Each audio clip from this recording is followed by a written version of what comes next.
우리 함께 일어나셔서 하나님의 말씀 보겠습니다.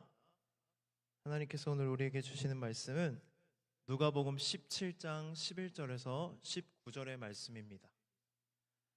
누가복음 17장 11절에서 19절의 말씀을 우리 한 절씩 번갈아 가며 읽도록 하겠습니다. 제가 먼저 읽겠습니다. 예수께서 예루살렘으로 가실 때에 사마리아와 갈릴리 사이로 지나가시다가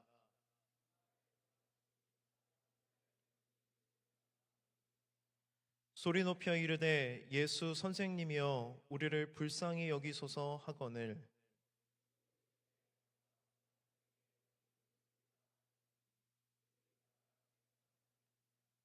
그 중에 한 사람이 자기가 낳은 것을 보고 큰 소리로 하나님께 영광을 돌리며 돌아와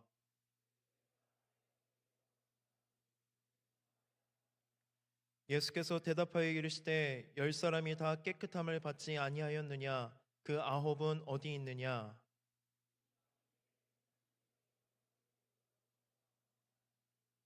그에게 이르시되 일어나 가라 내 믿음이 너를 구원하였느니라 하시더라.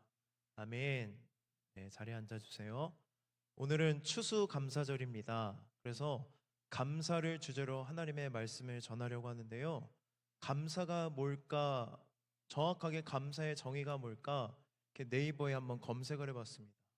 네, 봤더니 감사가 한자로 이루어진 단어인데요. 감이 뭐냐면 고마워할 감.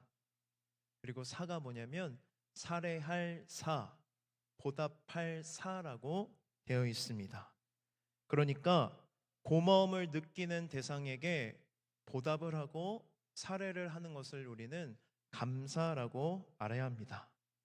마음으로 고마움을 느낀다고 할지라도 상대방에게 표현하지 않거나 또는 보답하지 않을 때 그것은 그냥 고마운 감정으로 끝나는 것입니다. 반드시 상대방에게 고마움을 표현하고 그 고마움에 대한 보답을 하고 사례를 할 때 그것은 감사의 열매를 맺는 것입니다. 헬라어로 감사는요, 유카리스티아입니다. 유카리스티아. 여러분, 이 단어에 들어본 단어가 있지 않으십니까? 유카리스티아. 들어본 헬라어 단어 없으세요? 유카리스티아. 카리스라는 단어 들어보셨죠? 카리스가 헬라어로 무슨 뜻이냐면 은혜입니다. 은혜. 유카리스티아가 감사고요. 그 안에 들어있는 카리스라는 단어는 은혜입니다. 그러니까 여러분 이렇게 생각하셔야 돼요. 감사는 은혜에서 시작되는 것입니다. 좀 더 명확하게 말하면 감사의 헬라어 단어는 그 어원이 은혜에 있습니다. 감사 안에는 은혜가 있는 것입니다. 여러분 은혜가 무엇입니까? 받을 자격이 없는데 그것을 받았을 때 우리는 그것을 은혜라고 부릅니다. 마땅히 받아야 할 것을 받았으면 보답하지 않아도 됩니다. 그러나 받을 자격이 없는데 받았을 때 우리는 그것을 은혜라고 부르고 그 은혜에 감격하여 표현하는 게 뭐예요? 감사라는 것입니다. 은혜를 받았을 때 은혜를 더 빛나게 하는 것이 감사입니다. 우리 말씀 한가운데를 보겠습니다. 고린도후서 4장 15절의 말씀을 우리 한 목소리로 읽겠습니다. 시작. 이는 모든 것이 너희를 위함이니 많은 사람의 감사로 말미암아 은혜가 더하여 넘쳐서 하나님께 영광을 돌리게 하려 함이라. 아멘. 고린도서는 바울이 고린도 교회에 보내는 편지입니다. 근데 바울이 고린도 교인들을 위해서 헌신하는 이유를 고린도후서 4장 15절에 이렇게 이야기하고 있는데요. 하나님의 은혜가 더 많은 사람에게 널리 퍼지게 하여서 그 은혜를 경험하는 사람들로 하여금 하나님께 감사를 하고 하나님께 감사를 올려드림으로 하나님께 영광이 넘쳐 흐르게 하려고 바울이 고린도 교인들을 위해서 헌신한다고 이야기합니다. 여러분, 은혜가 넘치면 감사가 되고요. 그 감사는 바로 누구에게 영광이 되냐면 하나님께 영광이 되는 것입니다. 이렇게 생각하셔야 돼요. 은혜, 감사, 영광. 그러면 어디서부터 시작될 때 우리가 감사할 수 있습니까? 은혜에서 시작할 때 내가 지금 누리고 내가 가지고 있는 것이 하나님의 은혜라는 인식이 있고 믿음의 고백이 있을 때 우리는 하나님 앞에 감사의 고백을 올려드리고 그 감사의 고백은 하나님께 무엇이 되냐면 영광이 되는 것입니다. 한 해를 돌아보면 하나님께 감사한 것들이 참 많습니다. 하나님뿐만이 아니라 우리 주변에는 정말로 고마운 분들이 참 많습니다. 여러분, 고마운 분들에게 꼭 감사를 표현하십시오. 고마운 마음을 표현하십시오. 하나님께서 우리에게 허락하신 가족과 친구와 우리 공동체 안에 있는 지체들에게 고마움을 표현한 것을 주저하지 마시고 언제나 감사할 줄 아는 우리 청년 공동체가 되기를 소망합니다. 추수감사절을 맞이하고 오늘 말씀을 준비하면서요, 제 삶에 감사가 있었는지 한번 돌아봤습니다. 최근에 감사가 많았을까요? 적었을까요? 육아를 하나 너무 지쳐서요, 감사할 틈이 없습니다. 감사할 수가 없고요, 두 아이가 울어 제끼는 순간 불평불만이 시작됩니다. 너무 힘들어서 감사하지 못하고 있는 제 자신을 오늘 말씀을 준비하면서 볼 수 있었습니다. 그러면서 제가 말씀을 준비하면서 왜 감사를 잃어버렸을까 곰곰이 생각하기 시작했습니다. 개인적인 환경에 따라 여러 가지 이유가 있겠지만 곰곰이 생각하다 보니까 내게 주어진 것이 당연하다고 생각할 때 우리는 감사를 잃어버리는 것 같습니다. 내게 주어진 것, 내가 가지고 있는 것, 당연하다고 생각할 때 우리는 감사를 잃어버립니다.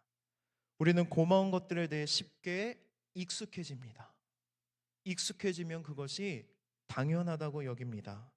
당연하다고 여기는 순간부터 우리의 삶에 무엇이 끊기게 되냐면 감사가 끊어지는 것입니다. 또는 당연하다고 여기는 것들이 내 삶에 충분하다고 생각하지 않을 때 우리는 감사를 잃어버립니다. 여러분, 여러분들이 생각하는 것들 중에 당연하다고 여기는 것들이 충분하다고 느껴지세요? 부족하다고 느껴지세요?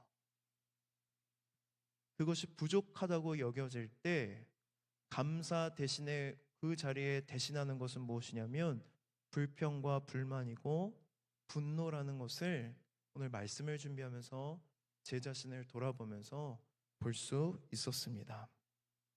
당연한 것인데 충분하지 않다고 느낄 때 우리는 다른 사람과 비교를 하며 열등감이라는 지옥 속에서 불평과 불만과 분노를 가지고 살아갑니다. 감사하려면 먼저 내가 누군가로부터 무언가를 받았다는 인식이 있어야 됩니다. 우리 아까 고린도후서 말씀을 본 것처럼 감사 이전에 무엇이 전제되어야 됩니까? 이것이 하나님의 은혜, 전혀 받을 자격이 없는 자에게 주어진 은혜라는 인식이 있을 때에 우리는 감사하고 그 감사로 하나님께 영광을 올려드릴 수 있습니다. 이 땅에 어느 누구도 자기 힘만을 가지고 살아갈 수 있는 사람은 없습니다. 내 힘으로 이 땅에 태어난 사람이 없고 내 힘으로 영유아기를 생존한 사람이 없고 내 힘으로 누군가의 도움 없이 돌봄 없이 가르침 없이 이 자리까지 온 사람은 누구도 없습니다. 내가 누군가의 도움을 받고 살고 있다는 것을 인정할 줄 아는 사람이 겸손한 사람이고 그 인정을 통해서 우리는 감사할 수 있는 것입니다. 지금도 우리는 여전히 누군가의 도움으로 살아가고 있습니다. 여러분, 2023년을 돌아보며 여러분에게 도움이 되고 여러분들을 돌봐줬고 힘이 되었던 이들이 누구였는지 반드시 기억하고 그 감사를 표현하는 저와 여러분이 되기를 소망합니다. 하나님의 도움 없이는, 하나님의 은혜 없이는 살아갈 수 없는 존재가 바로 우리들입니다. 하나님은요, 저와 여러분을 어떻게 창조하셨냐면 하나님의 도움과 은혜를 통해 살아갈 수 있는 존재로 우리를 창조하셨습니다. 그런데 우리는 끊임없이 하나님으로부터 독립을 꿈꾸며 살아갑니다. 집을 나간 둘째 아들과 같이 아버지 품을 떠나 자유롭게 살아가기를 원합니다. 하나님의 도움 없이도 잘 살 수 있다고 우리는 착각하며 살아갈 때가 얼마나 많은지 모릅니다. 여러분, 죄의 본질이 무엇인지 아십니까? 죄의 본질은 하나님처럼 되려고 하는 교만이 바로 죄의 본질입니다. 여러분들이 짓고 있는 모든 죄악의 중심에는 무엇이 있냐면 내가 하나님이 되어서 내 마음대로 내 뜻대로 살아가려고 하는 그것이 바로 죄의 본질입니다. 아담과 하나가 선악과를 먹는 죄를 범했던 가장 결정적인 마귀의 유혹이 무엇입니까? 창세기 2장 5절의 말씀입니다. 너희가 그것을 먹는 날에는 너희 눈이 밝아져 하나님과 같이 되어 선악을 알 줄 하나님이 아심이니라. 아멘. 그들에게 확 걸려들고 유혹이 되고 선악과를 먹게 했던 한 표현은 바로 무엇이냐면 하나님과 같이 되어라는 표현입니다. 하나님과 같이 된다는 건요, 여러분들이 무슨 이만희 교주가 된다는 그런 의미가 아닙니다. 정명석이 되겠다라는 그런 의미가 아니라 어떤 교주가 되겠다, 내가 하나님이다라는 의미가 아니라 하나님 없이도 충분히 잘 살 수 있다고 생각하는 그 생각 자체가 하나님이 되는 교만함입니다. 하나님의 도움 없이도 잘 살 수 있다는 교만함이 들면 지금 내가 가지고 있는 것들, 내가 누리고 있는 것들 다 어떻게 생각하는지 아십니까? 내 노력을 통해 내가 잘나서 누리고 가지고 있다고 생각합니다. 그러한 교만함은요, 우리로 하여금 우리가 가지고 있고 누리고 있는 것들을 익숙하게 만들고 당연하게 만들고 감사하지 못하도록 만드는 것입니다. 내가 하나님이 되어 하나님께 마땅히 올려드릴 영광을 독차지해서 내가 이루어낸 성과라고 자랑하며 살아가는 것입니다. 사랑하는 청년 여러분, 세상에 당연한 것은 하나도 없습니다. 여러분들이 당연하다고 여기는 것, 그 당연한 것이 충분하지 않다고 생각하는 것, 당연한 것은 하나도 없다는 것을, 모든 것이 하나님의 은혜라는 것을 인정하는 저와 여러분이 되기를 소망합니다. 오늘 본문의 말씀을 보면 아름다운 감사의 고백이 나옵니다. 10명의 나병 환자가 나병을 치유를 받습니다. 그런데 9명의 나병 환자는 돌아오지 않고 한 사마리아인만 예수님께 돌아와 감사를 표현합니다. 그런데 그 돌아온 사마리아인에게 예수님은 17절 말씀과 같이 이렇게 물어보십니다. 나머지 9은 어디에 있느냐? 지금 여기에 있는 우리 모두에게 묻고 계시는 하나님의 질문인 줄로 믿습니다. 추수감사절, 만약 감사를 잃어버리셨다면 오늘 하나님의 말씀을 통해 은혜를 경험하고 감사가 회복되는 시간이 되기를 소망합니다. 우리 12절 말씀을 한 번 더 읽어보도록 하겠습니다. 시작.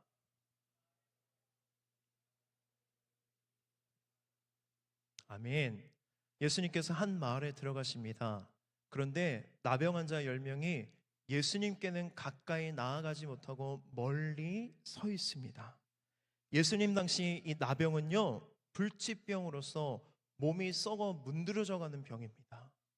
실제로 나병 환자들이 어떤 이야기를 했냐면 하루하루 아침에 눈을 떴을 때 손가락이 몇 개가 남아있는지를 확인할 정도로 이 나병에 걸리면 온몸이 썩어 들어가는데요, 썩어가는데 고통을 느끼지 못하는 병이 나병입니다. 그래서 나병 환자들이 어떤 이야기를 하냐면 오늘 밤에 쥐들이 손가락이나 발가락을 물어갈 수도 있으니 아침에 일어나서 가장 먼저 하는 일이 손가락 발가락이 몇 개 남아있는지를 확인한다는 거예요. 고통을 느끼지 못하고 썩어 문드러져 가는 병이 바로 나병입니다.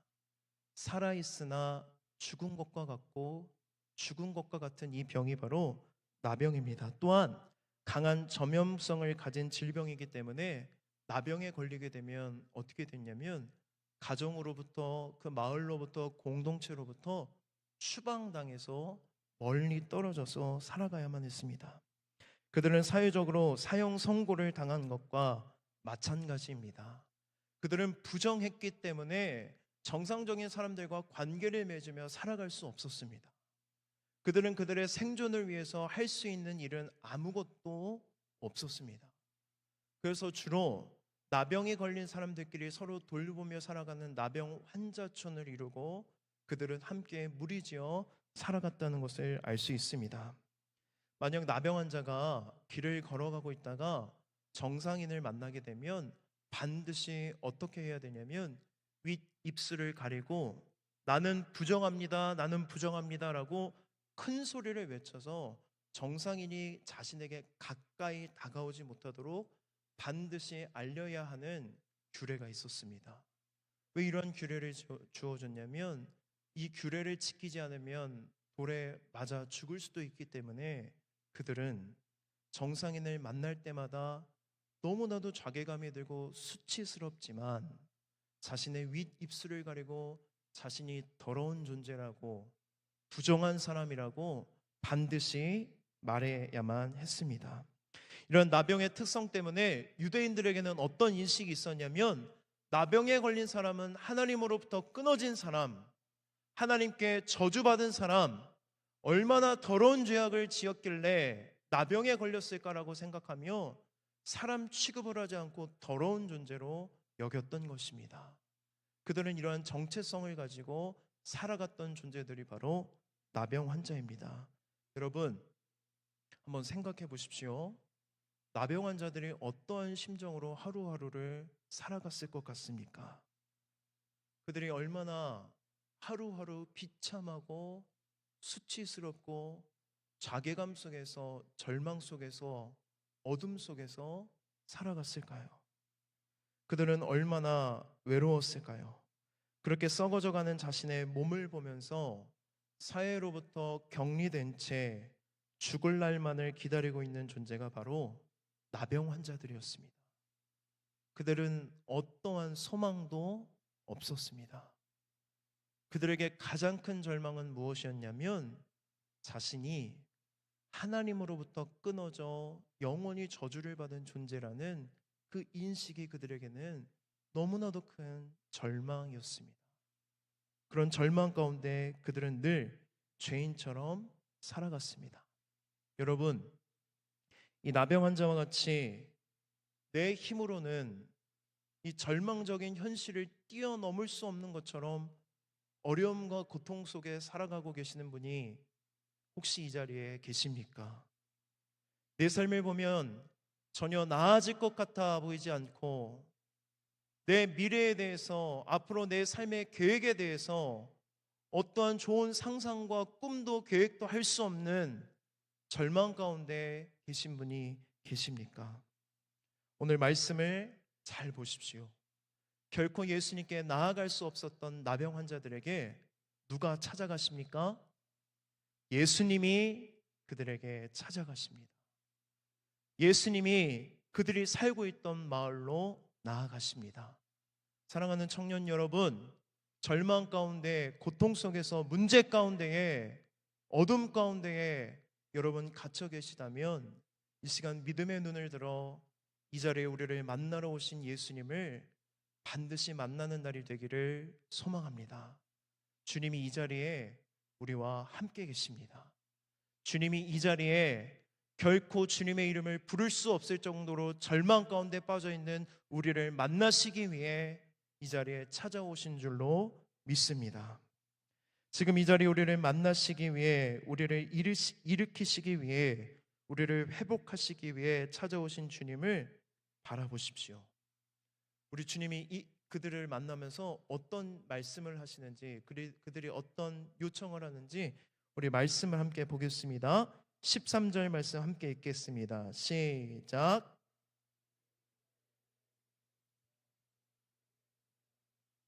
아멘. 우리 아까 나눴던 것처럼 율법 규정 때문에 이들이 예수님께 가까이 갈 수가 있어요, 없어요? 없으니까 멀찍이 서서 저 멀리 계시는 예수님께 들릴 수 있는 정도로 큰 소리를 내서 정말로 간절하게 예수님을 부르짖습니다. 그런데 여러분, 예수님을 부르는 호칭에 우리가 집중해야 됩니다.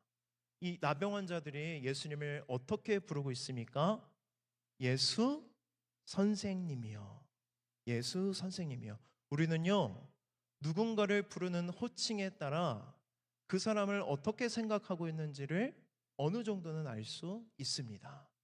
여기 예수 선생님이요 라는 표현은요, 헬라어로 무엇이냐면 에피스타다입니다. 에피스타다. 무슨 뜻이냐면 스승, 보스, 족장이라는 뜻을 갖고 있습니다. 성경을 읽다가 참 재밌었는데요, 헬라어 성경을 보니까 이 호칭을 누구만 사용했는지 아세요? 누가복음의 저자인 누가만 이 표현을 사용하고 있습니다. 성경 어디에도 누가 외에는 에피스타다, 예수 선생님이요 라는 표현을 사용하고 있지 않습니다. 그런데 그 에피스타다를 어떨 때 사용했는지 쭉 말씀을 뽑아서 봤어요. 이 나병 환자 말고도요, 예수님의 제자들이 가끔씩 종종 예수님을 뭐라고 불렀냐면 에피스타다라고 불렀더라고요. 예수 선생님이요. 그런데 그때 예수님을 선생님이요 라고 불렀던 표현들의 말씀을 쭉 보니까요, 이 제자들의 상황이 어땠냐면 믿음이 연약할 때, 믿음이 부족해졌을 때, 예수님에 대한 알미 작을 때 제자들이 뭐라고 예수님을 불렸냐면 에피스타다, 예수 선생님이요 라고 부르는 것입니다. 그런데 여러분, 오늘 말씀해 보니까 이 나병 환자들이 예수님을 뭐라고 불러요? 에피스타다. 누가복음의 저자인 누가가 특별히 이 호칭을 통해서 우리에게 가르쳐주고 알려주고 싶은 게 있었던 것입니다. 그것이 무엇이냐면 나병 환자들이 예수님을 부를 때 그들의 믿음은 결코 온전한 믿음이 아니었다는 것입니다. 예수님을 부르짖어서 예수 선생님이요 라고 그들의 문제를 위해서 예수님을 부르짖었지만 그들의 믿음은 결코 온전하지도 예수님에 대한 암도 얼마 있지 않다는 것을 누가는 이 표현을 통해 우리에게 가르쳐주고 있는 것입니다. 나병 환자들의 신앙과 영적인 상태를 알 수 있습니다. 그들의 믿음은 온전하지 않습니다. 예수님을 하나님의 아들이라고 부르지 않습니다. 메시아라고 부르지 않습니다. 다윗의 자손이라고 부른 것도 아닙니다. 또한 그들은 영혼의 구원을 위해서 예수님을 부르짖은 것도 아닙니다. 그들의 믿음은 불완전했고 그들의 예수님을 향한 그들의 알은 온전하지 않았습니다. 그런데 여러분, 중요한 것이 있어요. 예수님에 대해서 잘 알지 못하고 예수님에 대한 믿음이 온전하지 않을지라도 예수님이 그 부르짖음에 응답하십니까? 거절하십니까? 응답하고 있다는 것을 우리는 말씀을 통해 깨달아 알고 믿어야 합니다. 사랑하는 청년 여러분, 나의 믿음이 온전하지 않을지라도 예수님에 대한 진정한 알미 없을지라도 여러분, 예수님을 찾으세요. 예수님의 이름을 부르세요. 예수님에게 불쌍히 여겨달라고 내 문제를 놓고 간절히 기도하세요. 예수님이 우리의 부르짖음에 반드시 응답하시는 줄로 믿습니다. 여러분, 우리의 믿음이 능력이 되는 이유는요, 내 믿음의 온전함에 있지 않습니다. 우리의 믿음이 능력이 되는 이유는 믿음의 대상이신 예수 그리스도에게 있습니다. 여러분이 부르짖는 그 예수의 이름, 그분의 능력, 그분의 사랑, 그분의 긍휼하심, 그분의 자비가 능력이 있기 때문에 내 믿음의 온전함과는 상관없이 주님은 우리의 부르짖음에 응답하시고 주님의 사랑을 베푸시고 주님의 능력을 보여주시는 줄을 반드시 믿으시기 바랍니다. 내가 부족하고 연약해도 예수님에 대해서 잘 알지 못해도 구원의 확신이 희미해도 주님을 간절히 부르고 주님의 긍휼을 구할 때 주님은 일하기 시작하십니다. 주님이 어떻게 역사하시는지 우리 14절 말씀을 함께 읽겠습니다. 보시고 이르시되 가서 제사장들에게 너희 몸을 보이라 하셨더니 그들이 가다가 깨끗함을 받은지라. 아멘. 예수님께서요 10명의 나병 환자들의 그 간절한 부르짖음, 그 목소리를 들으시고 그들에게 멀찍이 서서 말씀하세요. 너희 몸을 누구에게 보이라? 제사장에게 보이라. 레위기 14장 말씀을 보면 나병 환자가 그 나병이 나았다는 것을 반드시 누구에게 인정받아야 되냐면 그 마을에 있는 제사장에게 인정을 받아야만, 완치 판정을 받아야만 자신의 일상으로, 가족의 품으로 돌아갈 수 있기 때문에 예수님께서 제사장에게 너희 몸을 보이라고 말씀하십니다. 그런데 여러분 잘 생각해 보십시오. 그때 이 말씀을 하셨을 때에 나병 환자의 몸이 치유되었습니까? 치유되기 이전입니까? 치유되기 전입니다. 말씀을 잘 보면 이렇게 표현되어 있습니다. 그들이 가다가 깨끗함을 받은지라. 할렐루야. 낫지 않은 상태에서 예수님은 그들에게 무엇을 주셨냐면 믿음으로 반응할 수 있는 도전의 기회를 주신 것입니다. 말씀에 의지해서 순종할 수 있는 도전을 예수님께서는 그들에게 주신 것입니다. 예수님의 도전에 그들은 믿음으로 반응했습니다.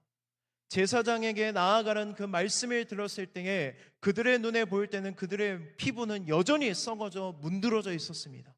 나은 것이 하나도 없었습니다. 그러나 그들은 보이는 것을 의지하지 않고 보이지 않는 믿음의 눈을 들어 하나님의 말씀을 의지하고 하나님의 선한 계획을 의지하여 제사장에게 나아갔을 때에, 그들이 믿음의 발걸음을 내딛었을 때에 예수님께서 그들을 치유하시고 하나님의 은혜를 베푸신다는 것을 우리는 말씀을 통해 알 수 있습니다. 여러분, 믿음은 바로 이런 것입니다. 눈앞에 보이는 현실을 넘어서는 것이 바로 믿음입니다. 히브리서 11장 1절 말씀입니다. 믿음은 바라는 것들의 실상이요 보이지 않는 것들의 증거니. 할렐루야. 보이지 않는 하나님의 계획하심을 믿고 하나님의 말씀에 순종하여 한 걸음 한 걸음 내딛는 것이 바로 믿음입니다. 우리가 왜 감사하지 못할까요? 왜 우리의 감사를 잃어버렸을까요? 보이지 않는 하나님의 계획을 보지 못했기 때문입니다. 말이 이상하죠? 보이지 않는 하나님의 계획을 볼 수 있는 믿음의 눈이 없기 때문에 우리는 눈앞에 보이는 현실만을 바라보며 불평하고 불만하고 분노하고 왜 나에게 이게 충분하지 않냐고 하나님께 따지고 원망할 때가 얼마나 많은지 모릅니다. 여러분, 감사를 회복하려면 보이지 않는 하나님의 손길을 기대하고 믿으십시오. 여러분의 삶을 계획하시고 하나님의 계획대로 여러분을 신실하게 인도하시는 하나님을 믿음의 눈을 들어 바라볼 때에 우리는 감사할 수 있습니다. 10명의 나병 환자는 예수님의 말씀을 의지해서 믿음으로 제사장에게 나아갑니다. 그러자 가는 도중에 그들의 몸이 깨끗해집니다. 여러분이 그 10명의 나병 환자라면 제사장에게 가고 있는 발걸음 중에 피부가 깨끗하게 낫는 것을 보면서 어떤 마음이 드셨을 것 같으세요? 저는 제일 먼저 뭘 생각했냐면 그들은 미래를 꿈꿀 수 없는 사람들이었거든요. 죽을 날만 기다리고 있던 사람들인데 이제 그들은 뭘 꿈꿀 수 있게 됐어요? 미래를 꿈꿀 수 있게 됐어요. 미래에 대해서 기쁜 마음으로 상상하고 원하는 것, 일상으로 돌아갈 수 있는 그 기쁨이 그들의 마음 가운데 물밀듯이 밀려왔을 것 같아요. 어떤 이들은 너무 감격해서 기쁨에 눈물을 흘리며 제사장에게 달려갔을 것 같아요. 그런데 여러분, 우리가 잘 아는 것처럼 그 10명 중에 한 명은 어떻게 합니까? 멈춰 섭니다. 우리 말씀 두 절을 함께 읽겠습니다. 15절과 16절입니다. 그 중에 한 사람이 자기가 낳은 것을 보고 큰 소리로 하나님께 영광을 돌리며 돌아와 예수의 발 아래에 엎드려 감사하니 그는 사마리아 사람이라. 아멘. 15절 말씀을 띄워주실래요? 제가 이 설교를 준비하고 말씀을 묵상하면서 저에게 가장 포인트가 되고 마음에 걸림이 되고 찔림이 있었던 표현이 두 개가 있어요. 무엇이냐면 13절에 소리를 높여 이르되 예수 선생님이여 우리를 불쌍히 여기소서라는 한 표현과 15절 말씀에 큰 소리로 하나님께 영광을 돌리며, 두 절의 말씀에 중복되는 표현이 있습니다. 큰 소리로 소리를 높여. 이 두 가지 표현이 계속 제 마음에 남았습니다. 여러분들이 나병 환자라고 생각해 보십시오. 아니 여러분들의 삶 가운데 나병과도 같은 문제와 고난이 있다고 생각해 보십시오. 그 문제와 고난을 두고 여러분 기도하십니까? 안 하십니까? 우리는 그 문제가 해결되기 위해서 하나님 앞에 간절하게 부르짖어 기도합니다. 그런데 여러분, 그 문제가 해결된 뒤에 여러분의 삶을 돌아보십시오. 저도 마찬가지입니다. 문제를 놓고 하나님 앞에 간절하게 부르짖어 기도할 때는 얼마나 크게 기도하고 간절하게 기도하는지 모릅니다. 그러나 그 문제가 하나님의 은혜로 해결되었을 때 나는 과연 하나님 앞에 얼마나 큰 소리로 영광을 돌렸을지 제 삶을 돌아보게 되었습니다. 여러분은 어떠십니까? 여러분의 문제를 위해서 간절한 마음으로 기도하는 모습들을 우리는 볼 수 있을 것입니다. 그러나 그에 상응하여 하나님의 은혜에 감격하여 하나님 앞에 영광의 큰 소리를 높여드리고 하나님 앞에 간절한 마음으로 찬양하고 하나님의 이름을 높여드린 적이 얼마나 있으신지 여러분의 삶을 한번 돌아봤으면 좋겠습니다. 하나님께 영광을 올려드리는 저의 목소리는 너무나도 작았습니다. 언제 내가 하나님을 이렇게 큰 소리로 영광을 돌리고 은혜에 감격해서 하나님을 찬양하고 예배했는지 기억나지 않았습니다. 이해가 됩니다. 이제 자신의 일상으로 돌아갈 수 있습니다. 자신의 삶이 완전히 회복되었습니다. 얼마나 기쁘고 행복했을까요? 그러나 한 사마리아인은 그 모든 것을 뒤로 하고 그 자리에 서서 간절히 부르짖어 기도했던 것처럼 하나님 앞에 큰 소리로 영광을 돌리고 자신의 일상으로 돌아가는 것이 아니라 제사장 앞으로 나아가는 것이 아니라 자신에게 은혜를 베풀어 주신 예수님께로 돌아갔던 것을 우리는 말씀을 통해 알 수 있습니다. 이 모습을 보며 참 찔림이 많았습니다. 그 돌아온 한 사마리아인에게 어떤 말씀을 하시는지 우리 17절의 말씀을 함께 읽겠습니다. 시작.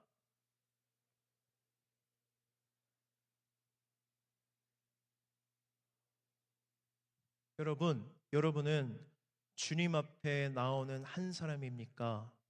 제사장에게 달려간 9사람입니까? 자기 삶으로 달려간 9명은 은혜를 누리는 순간, 자신의 피부가 낫는 것을 본 순간 은혜의 원천을 잃어버렸습니다.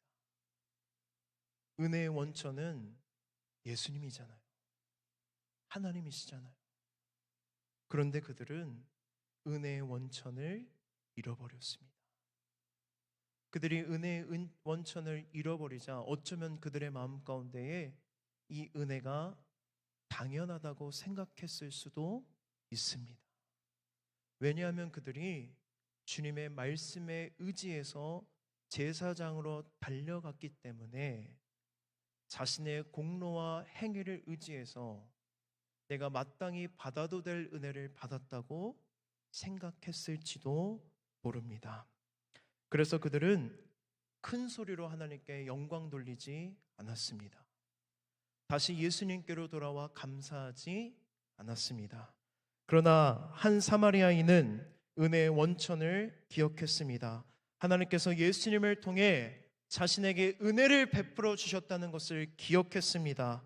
그래서 그는 가던 발걸음을 멈추고 그 자리에서 큰 소리로 하나님께 영광 올려드리고 하나님을 예배하고 찬양하며 기쁜 마음으로 예수님께 돌아와 엎드려 예수님을 예배하고 예수님께 감사를 표현했던 것입니다.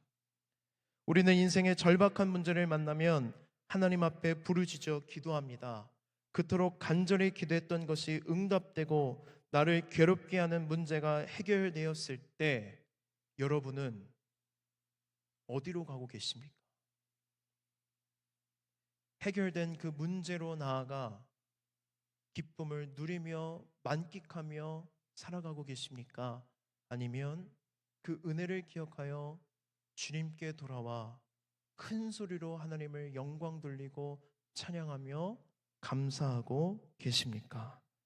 사랑하는 여러분, 왜 예수님이 나중이 되는 것입니까?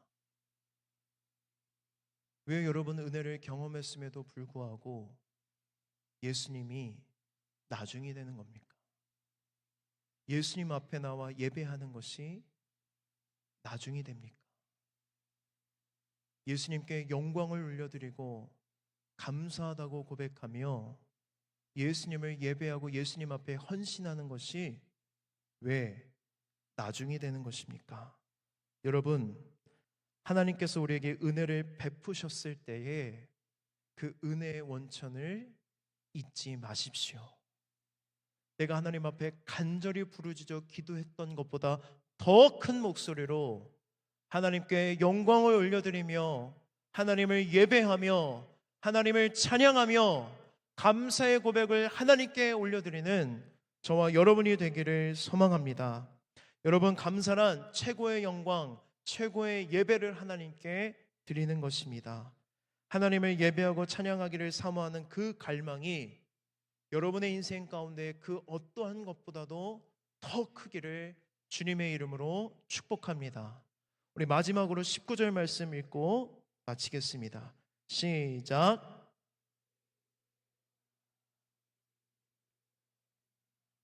아멘. 여러분, 나병 환자 10명은 모두 하나님의 은혜를 경험했습니다. 9명의 나병 환자는 자신의 육체에 임한 기적을 목격했습니다. 그들은 그 기적에 만족했지만 그 은혜를 통해 예수님에게로 또는 하나님을 만나는 통로로 이어지지 않았습니다. 그러나 자신에게 임한 은혜가 하나님의 은혜라는 것을 기억했던 한 사마리아인은 자신의 육체에 기적이 임한 것을 보고 주님께로 돌아왔고 하나님을 인격적으로 만나는 놀라운 은혜를 경험합니다. 여러분, 9명의 나병 환자는 제사장에게 완치 판정을 받았지만 예수님께로 돌아온 한 사마리아인은 예수님 앞에 감사의 고백을 올려드리고 영광을 올려드림으로 예수님의 구원이 그에게 선포되었습니다. 육체의 구원뿐만이 아니라 그는 영혼의 구원을 받았고 그의 영혼도 새로워지고 그의 인생은 완전히 달라졌습니다. 여러분, 시간 오늘 말씀을 기억하면서 함께 찬양하며 나아가기를 소망합니다. 우리 시간 함께 찬양하며 나아갈 때에 2023년을 돌아보며 하나님께서 우리에게 베풀어 주신 하나님의 은혜를 기억하고 하나님 앞에 그 어떤 목소리보다도 더 큰 목소리로 이 시간 하나님께 영광의 찬양을 올려드리고 감사하다고 고백하는 그런 시간이 되기를 소망합니다.